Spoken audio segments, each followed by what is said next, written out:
자리에 앉으십시오.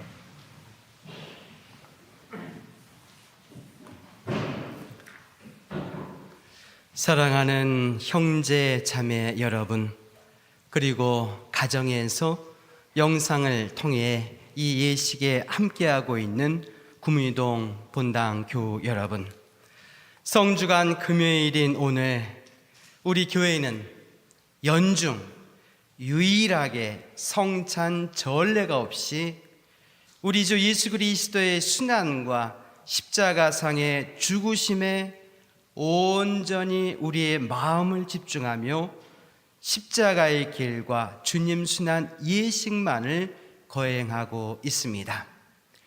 오늘 저녁에 거행되는 주님 순환 예식에서 요한이 전한 우리 주 예수 그리스도의 순환길을 성대하게 선포하고 잠시 후 구원의 상징인 십자가를 경배하고 영성체 예식만을 거행하게 될 것입니다.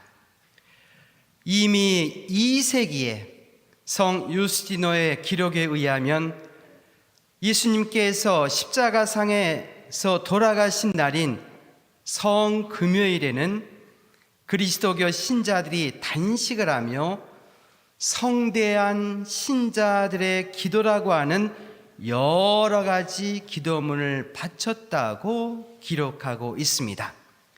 초기 교회 신자들은 자발적으로 오늘 하루를 온전히 단식을 하며 예수님의 순환과 죽음을 묵상하고 기도하는데 온 종일을 보냈습니다. 오늘 행하는 이 단식을 그래서 파스카 단식이라고 불렀습니다. 후대의 이 파스카 단식은 로마 전례를 중심으로 성금요일과 성토요일까지 행해졌습니다. 그래서 부활 성야가 끝난 다음 이웃들과 잔치 음식을 나누며 축제를 벌이는 관습으로 발전을 하였습니다. 이러한 관습은 일부 가톨릭 국가 지역에서도 지금도 지켜지고 있습니다. 또한 이러한 단식은 예수님의 순환과 십자가상 죽음을 묵상하기 위한 기도하는 그 마음의 자세를 넘어서 신자들이 스스로 단식한 그 몫을 가난한 이웃들과 나누기 위한 사랑의 실천 행위로 발전하였습니다. 오늘날 우리 교회가 거행하고 있는 이 성삼일 전례는 이미 4세기에 예루살렘에서 거행하던 전례에서 찾아볼 수 있습니다. 특별히 오늘 거행하는 성금요일 예식에 대하여 가장 확실하게 자세하게 전하여 내려오고 있는 기록은 에게리아 순례기, 다른 말로 에테리아 순례기라고 합니다. 이 순례기는 에게리아라고 하는 신앙심 깊은 유럽 지역의 부인이 387년 부활절과 384년 부활절 사이에 예루살렘을 비롯해서 그쪽 인근의 지역을 순례하면서 그곳에서 거행되고 있는 시간전례, 성무일도라고 합니다. 그리고 주일전례, 연중 거행하는 중요한 축일과 대축일에 거행하는 여러 가지 전례들을 기록하고 있고, 예비 신자들의 세례를 준비하는 과정과 세례식, 그리고 그것을 거행한 장소들을 상세하게 기록하고 있습니다. 그래서 참으로 흥미로운 전례 역사 자료라고 할 수가 있습니다. 에게리아 순례기에서는 성주간을 당시에는 대주간이라고 큰 대자를 써서 대주간이라고 이렇게 불렀습니다. 성주간을 시작하는 주님 순환 성지 주일 전례부터 성주간 월요일부터 부활 대축일, 성령 강림 대축일, 또 성령 강림 대축일 이후에 거행되는 그러한 전례를 아주 생생하게 기록하고 있습니다. 에게리아 순례기에서 전하는 당시 예루살렘에서 거행하던 성금요일 전례 중에서 십자가 경배 예식의 모습은 참으로 흥미롭습니다. 에게리아 순례기는 작년에 새로 번역이 되어서 한국말로 나와 있습니다. 37항에 보면은 오늘 모습을 이렇게 기록하고 있습니다. 금요일 오후 2시경 십자가 뒤 골고타에는 주교님을 위한 의자가 마련됩니다.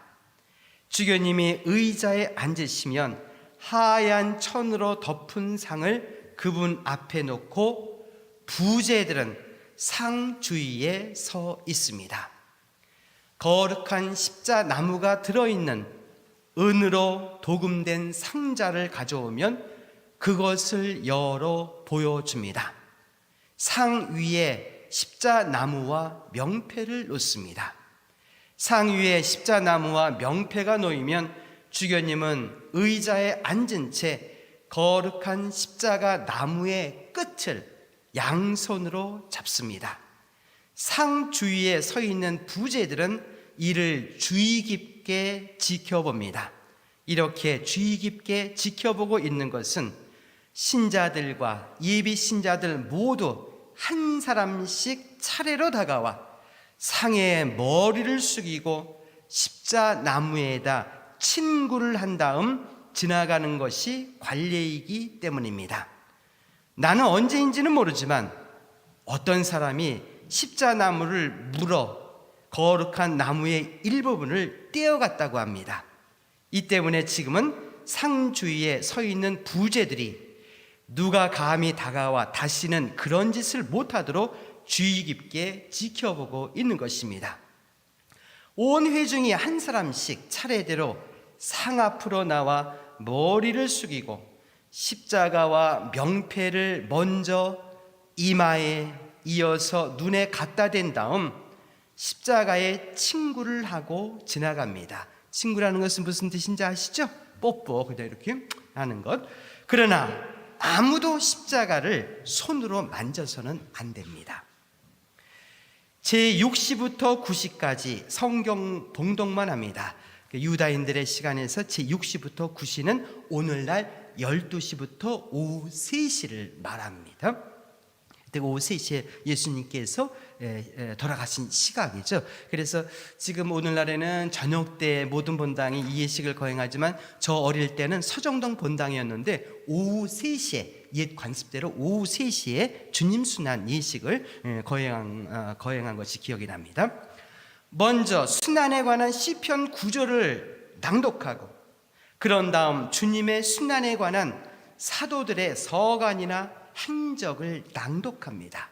이어서 주님의 순환에 관한 복음 9절을 낭독합니다. 성경을 낭독하고 기도를 바칠 때마다 온 회중이 감정에 북받쳐 눈물을 흘리는 장면은 감탄을 자아낼 정도입니다.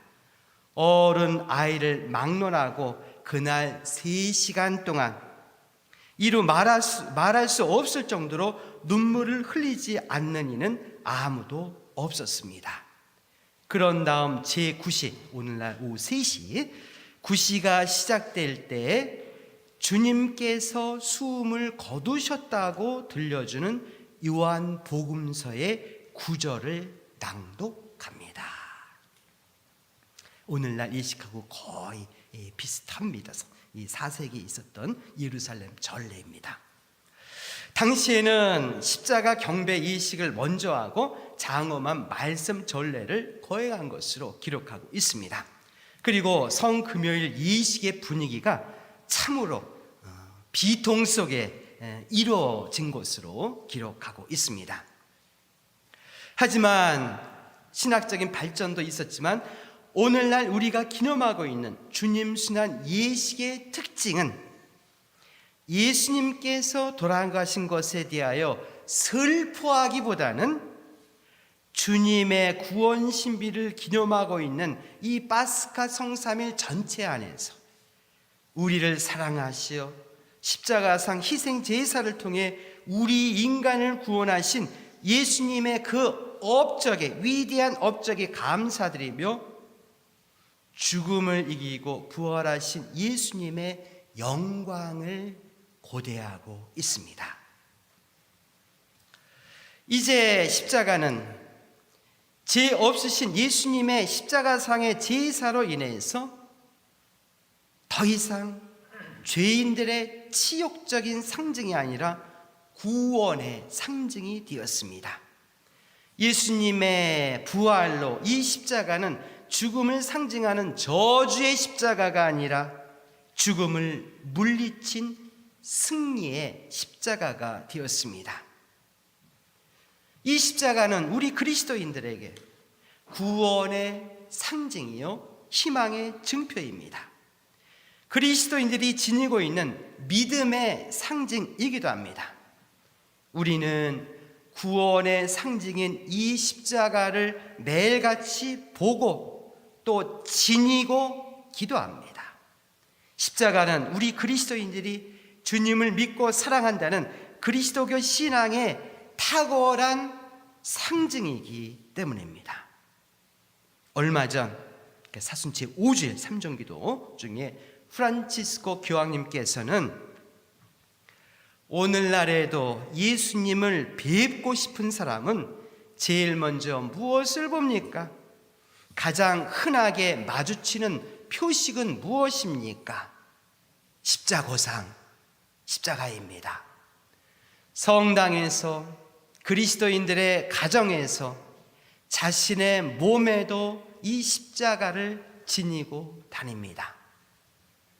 중요한 것은 그 표식이 복음과 일치해야 한다는 것입니다.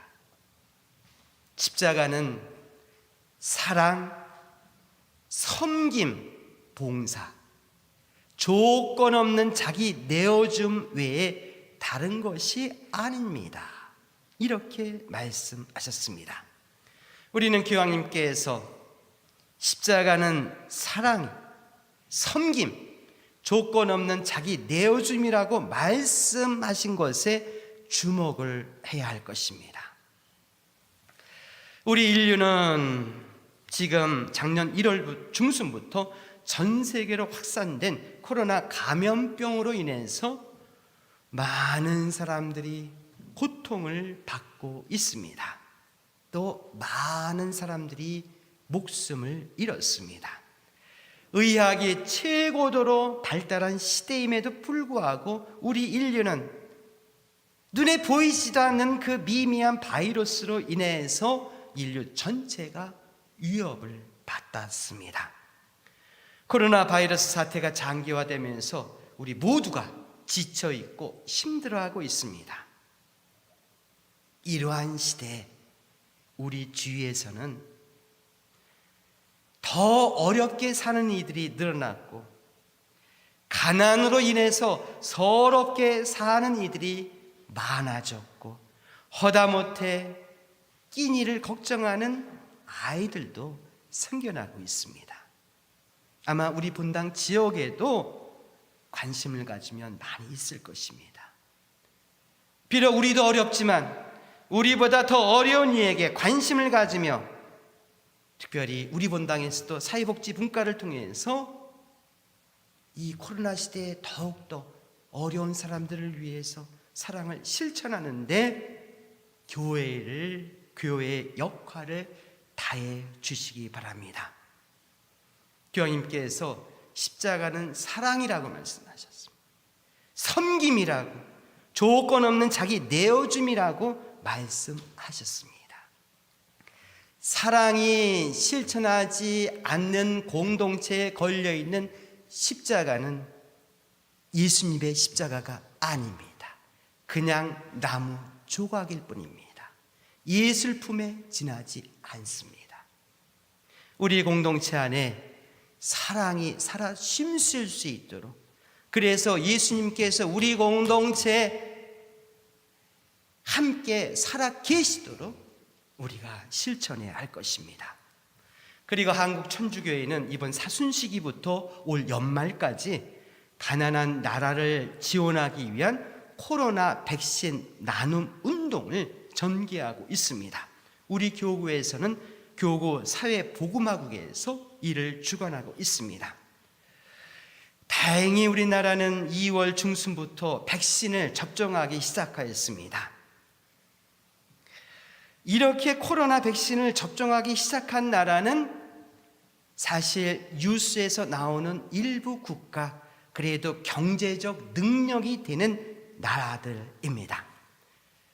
그런데 동남아시아를 비롯해서 남미의 일부 국가들, 그리고 아프리카의 대부분 나라들은 가난하기도 하지만 힘도 없고 백신을 구할 여력도 없는 그러한 나라들입니다.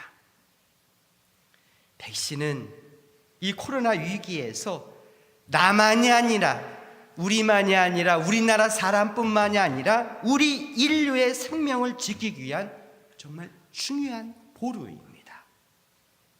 그래도 우리는 대한민국 사람으로서 무료로 접종을 받고 있습니다. 그래서 이 백신을 가난한 나라 사람들에게 나누는 것은 바로 생명을 나누는 것이고 생명을 살리는 그러한 일입니다. 예수님의 십자가상 제사는 부활을 통해서 인류에게 새 생명을 안겨주신 그러한 사건입니다. 바로 예수님을 닮아야 하는 것이죠. 그래서 우리도 올해는 우리도 어렵습니다. 어렵지만은 가난한 이웃 나라의 형제 자매들을 위해서 백신 한 개라도, 아니 반 개라도 나누는 운동에 참여해 주시길 바랍니다. 백신 한 사람에게 하는데 한 번 맞거나 아니면 2번 백신마다 다르죠. 이렇게 하는데 평균 가격이 한 $8, $10 이 정도 된답니다. 한 10,000원 정도면 한 사람을 살릴 수 있는 그러한 것이죠. 그래서 이 운동에도 우리가 여유가 있는 대로, 여유가 있는 분이 없을 겁니다. 요즘에 하여튼 우리가 실천하는데 마음을 다해 주시기 바랍니다. 그리고 올해 말에는 우리나라도 집단 면역이 꼭 이루어져서 코로나 상황이 안정되어 모두가 평온한 일상으로 빨리 돌아가길 희망합니다. 아니, 인류는 이 위기를 극복하고 또 다른 새로운 날을 맞이할 것입니다. 인류 역사에서 이보다도 더 심했던 적이 중세시대 때 흑사병, 그 당시에는 의학 발전도 별로 없었었죠. 그 당시 흑사병일 때는 유럽 인구의 3분의 1이 줄었으니까요. 그 다음에 1918년에 전 세계를 휩쓸었던 스페인 독감, 그 당시에 우리나라 조선말 대한민국 초반이지만은 우리나라에도 50만 명 정도가 독감으로 사망한 것으로 이렇게 기록이 나와 있습니다. 전 세계적으로 한 3천만 명이 이렇게 목숨을 잃은 걸로 나와 있습니다. 지금은 그래도 의학이 발달되어 있죠. 그래서 이런 새로운 날이 올 때까지 여러분 힘내시면서 생활하시되 아직까지는 방역 수칙 철저하게 지키셔야 됩니다. 마스크 잘 쓰시고 손 깨끗이 씻는 것, 그 다음에 절대 모여서 먹는 것 삼가하셔야 됩니다. 성당 안에서는요. 전 감사한 게 여담이지만은 아직까지 우리 교구 본당에서 이 바이러스가 확산됐다는 적이 없어요. 그만큼 우리 성당에서는 철저하게 지키고 있는 것이죠. 그런데 많은 본당에서 바깥에서 코로나에 전염이 돼서 미사에 참여한 사람들은 몇 군데가 있습니다. 그래서 그 본당은 비상이 걸려서 그 주위 사람들 다 검사했는데 한 사람도 옮질 않았어요. 감염자가 참석했는데도. 그만큼 이 마스크가 중요하고 거리뛰기 중요하고 터치하지 않는 거, 악수라든가 이런 거 중요하고 소독하는 거 요거 중요하고 절대 마시지 않는 거 같이 함께 이 중요하다는 것이죠. 그래서 이제 우리가 평온한 날이 올 때까지 여러분들 조금 더 힘내시길 제가 응원드리겠습니다. 그리고 기도하겠습니다. 예수님의 부활을 미리 축하드리면서 여러분 가정에 부활하신 주님의 은총이 더욱 가득하시기를 기도드립니다. 교구주보이신 평화의 모우님, 저를 위하여 빌어주소서. 분당주보이신 영원한 도움이신 성마리아, 저희를 위하여 빌어주소서.